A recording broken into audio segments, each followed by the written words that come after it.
Assalamualaikum and a very good afternoon, ladies and gentlemen. Welcome to our talk show for today. My name is Geec and I'll be guiding our conversation throughout this forum session. We have an exciting and highly relevant topic to discuss. Our topic for today is social media, its necessity and impact on our lives. In this digital age, social media has become an integral part of how we communicate, share information, and even form opinions. But with this advancement, there are both positive and negative impacts to consider. I'm honored to be joined by three distinguished panelists for today, each with their own unique insight into social media and its influence on society. Let me introduce them. First, our first panelist is Yang Berhormat Siti Nur Salsabila binti Kamarudin as the Minister of Education of Malaysia. How are you today, YB? I'm good, thank you. I am honored to join you guys for today. Okay. Next, we have Minister of Communication of Malaysia, Yang Berhormat Sheikh Akil bin Sheikh Ahmad. How are you today, Sheikh? I'm really good today. Okay, so far so good. Okay, last but not least, we have Dr. Kawarizmi as an Associate of Psychiatry at the University of Malaya. How are you, Doctor? I'm good. Thank you for inviting me. Each of our panelists brings a wealth of experience and expertise in respective fields, and we are fortunate to have them with us today. So, let's begin by addressing the first key point of our discussion. What exactly is social media and why has it become such a necessity in today's world? So, YB Salsabila, could you share your thought on this? Okay. Let us begin by understanding what social media is. Social media refers to online platforms and technologies that allows users to create, share and exchange content, whether it's information, ideas or personal expressions. Social media has become not just a mode of communication but a central part of our everyday lives, influencing how we learn, interact and even think. Social media is a space where voices are amplified, whether for individuals, organizations or communities. It has shifted the way we engage with the world and with one another, particularly among the younger generation who have grown up with these platforms at their fingertips. Okay, thank you YB Salsabila on the point given. Now, let's move to YB Sheikh Akil. What is your opinion? Okay, my opinion is social media refers to platform and application that enable users to create and share content or to participate in social networking. Popular examples include Facebook, Instagram, Twitter and TikTok. These platforms allow people to stay connected, exchange ideas and express themselves on a global scale. Thank you YB Sheikh. That was a great point. How about Dr. Kawarizmi? Okay, from my point of view, I believe that social media refer to a wide range of digital platform and application that allow user to create, share and engage with content online. Platform like Facebook, Instagram, TikTok, Twitter and Link. This platform enable individuals to connect, communicate and build communities, whether for personal expression, professional networking or sharing information. Okay, thank you Dr. Kawarizmi on your thought just now. Now that we have defined social media, let's explore its benefits. In your opinion, how does social media positively impact individuals, especially in terms of communication and business? YB Salsabila, would you like to share any personal experience where social media has played a significant role in your life? Any personal experiences, yes? Okay, reflecting on my own experiences as the Minister of Education, I see how social media can be a double-edged sword. On one perspective, it serves as a powerful tool for connecting with the public. It allows me to listen to feedback directly from educators, parents and students. Through these platforms, I can share updates on policies, celebrate the successes of our schools and promote educational programs that reach even the most remote corners of Malaysia. On the other hand, we must acknowledge the challenges that come with the platform. Misinformation spreads quickly, and as a public servant, I have seen how false narratives can lead to confusion or anxiety among the public. It is our duty to ensure that social media is used to empower, not mislead on our communities. Thank you, YB Sasabila. I'm very agree with you. So now let's move on to YB Sheikh. Would you like to share your experience when using social media, YB Sheikh? Yes, like many of us, I use social media to stay connected with college and citizen. It's also a great platform for public engagement. Through my social media account, I'm able to communicate important government updates and receive direct feedback from the public. It has become a tool for transparency and accountability in governance. Okay, thank you, YB Sheikh, on your thoughts. Okay, let's move on to Dr. Kawarsmi. What's your opinion to this topic? Okay, from some observation from my work as a psychologist, one of the most frequent discussion I have with clients, particularly younger individuals, revolve around the impact of social media on mental health. For instance, many adolescents and young adults come to me describing feeling of inadequacy, which are often tied to the created life they see on platform like Instagram or TikTok. This platform create an environment where constant comparison is almost inevitable. Social comparison theory suggests that when we measure ourselves against others, we often end up feeling like we were not good enough. I have also worked with influencers who, while successful alone, feel immense pressure to maintain a perfect image. This pressure can lead to a burnout, anxiety, and even depression. There is also the experience of young clients who are grappling with cyberbullying, which has profound psychological effect, from low self-esteem to suicidal ideation. Okay, Dr. Kawarsmi, when we look at the impact of social media, it is crucial to weigh both of the positive and negatives. Dr. Kawa, what is some of the benefits of social media? Okay. While social media can pose challenges, it is important to acknowledge the positive aspect too. From a psychological point of view, here are a few of the benefits. Firstly, connecting people. One of the greatest psychological benefits of social media is the ability to maintain relationship across distance. It helps people stay in touch with family, friends, and communities that matter to them. Secondly, awareness and activism. Psychologically, being part of a cause of movement can enhance a person's sense of purpose and belonging. Social media has amplified voice for social change and created a platform for marginalized communities to be heard. Okay, I'm very agree with Dr. Kawarsmi's opinion just now. So I want to hear from YB Sasabila. What's your opinion on this topic? On the positive side, social media enhances learning opportunities. It allows students to access educational content, connect with experts, and participate in discussions that broaden their perspectives. It has opened up entrepreneurial possibilities, with many young Malaysians using these platforms to start businesses, share their talents, and contribute to the economy. Yeah, that's my opinion. Okay, thank you YB Sasabila. How about YB Sheikh Akil?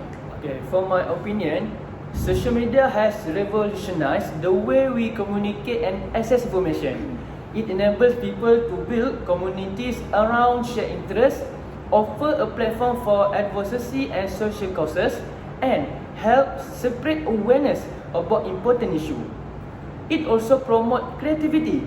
Think about how influencers, content creators, and even artists use the platform to showcase their work.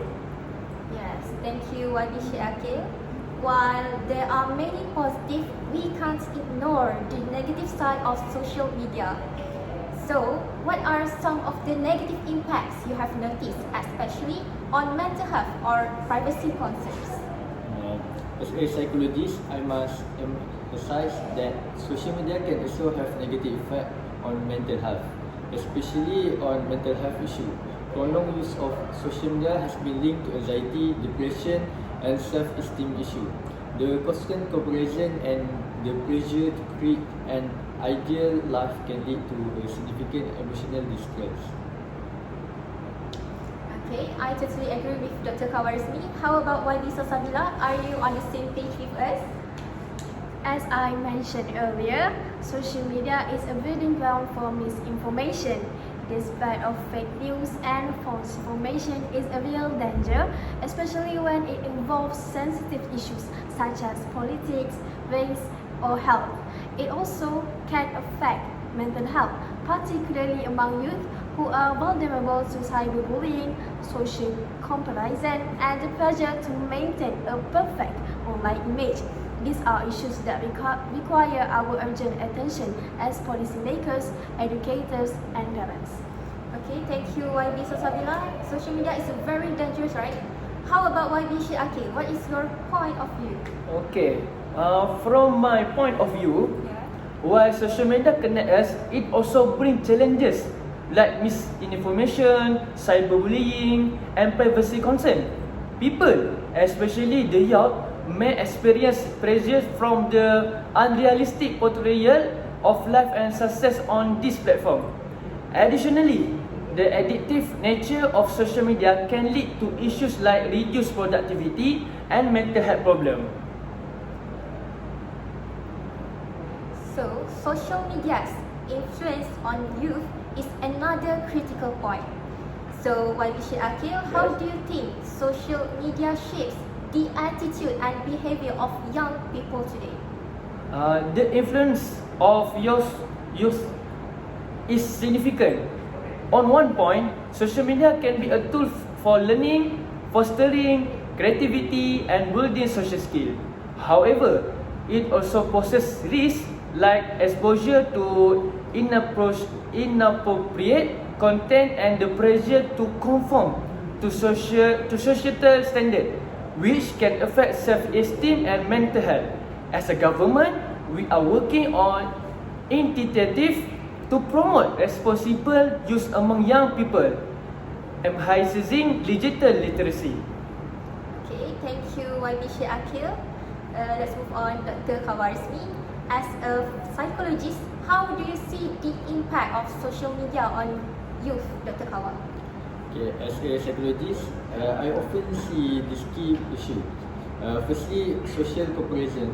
Adolescents in particularly are vulnerable to comparing themselves to be highly curated image they see online. This can detrimental effect on their self-esteem and body image, leading to issues like eating disorder or depression. Okay. Secondly, educational and creative outlet. On the positive side, social media provide creative outlet for self-expression and learning. Many young people use platform to share their art, music, or academic interests, which can promote cognitive and emotional development. Okay. Lastly, I believe that cyberbullying is one of them. However, social media also open the door to bullying, often anonymously.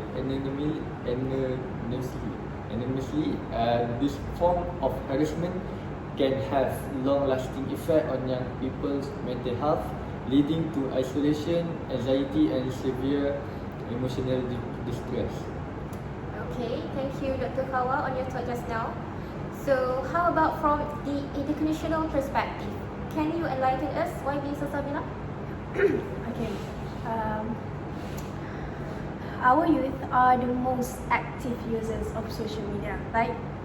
And their experiences on these platforms are shaping their development. Social media is often where young people form their identities, learn about the world, and engage with their peers. It can be a space for positive growth, where they discover their passions, access knowledge, and build supportive communities. But have you guys heard a statement that say social media is the main catalyst for the increasing mental health problems among the youth? Yes. Yes. Yeah, for me, when it gives positive impacts, it can also be a source of harm. Many youth are exposed to negative content, from harmful trends to unrealistic standards of beauty and success. The constant exposure to curated, filtered images can lead to issues such as anxiety or depression and a distorted self-image. It is essential that we guide our youth in using social media wisely, like YB said earlier, encouraging critical thinking, self-regulation, and a healthy balance between their online and offline lives. Okay, so it's important to us to use social media wisely. So lastly, let's talk about the broader effects. How does social media influence public opinion, and what impact does it have on personal relationship? So YB Susabila, how does it help or hinder communication in personal circles? Social media, that I said earlier, is a powerful force in shaping public opinion. It gives everyone a voice, which can be empowering. However, the flip side is that social media can also amplify division. Echo chambers where people are exposed only to views that reinforce their own can lead to increased polarization. We see this in discussion on social, political, and even religious matters. In a diverse nation like Malaysia, this is something we must handle with care, fostering open dialogue and mutual respect. When it comes to personal relationships, social media has both strengthened and weakened them. On one hand, it allows us to maintain connections across distances, keeping us in touch with family and friends, but on the other hand, it can strain real-life relationships. When our interactions are reduced to likes, comments, and shares, the depth of those relationships can suffer. Yeah, I'm very agree with you, YB Susabila. How about Dr. Kawa? I believe that shaping public opinion, the rapid dissemination of information, whether accurate or not, influence how people think about issue. This can lead to an echo chamber where users are only exposed to viewpoints that reinforce their own, contributing to psychological polarization. Okay, but polarization, psychologically, this can foster extreme viewpoint, making it difficult for individual to engage with opposing perspective, which can lead to greater societal division. Okay, that's a very strong point from YB Kawarsini. How about you, YB Shi? Okay, for my opinion, social media shape public opinion by amplifying voices, both positive and negative. It has the power to unite people around common causes, but it can also polarize communities due to echo chambers and the spread of false information. Regarding personal relationship, while it helps us stay connected, over-reliance and on digital interaction might weaken face-to-face communication skill. Right. Thank you very much, YB Shi Akil. As we come to the end of our discussion, it's clear that social media has a profound impact on all aspects of life, from personal relationship to public opinion, and especially on our youth. While there are incredibly opportunities for connection and growth, we must also be aware of the risks and challenges that come with the new form of communication. Before we wrap up, I'd like to thank you, our wonderful panelists, for sharing their insight today. It's been an enlightening discussion, and I'm sure our audience has gained a lot from your experience and perspective. And to our viewers, remember that social media, when used responsibly, can be powerful tool for good, but it's up to us to use wisely. Thank you for joining us, and until next time, stay informed and stay safe. Assalamualaikum warahmatullahi wabarakatuh.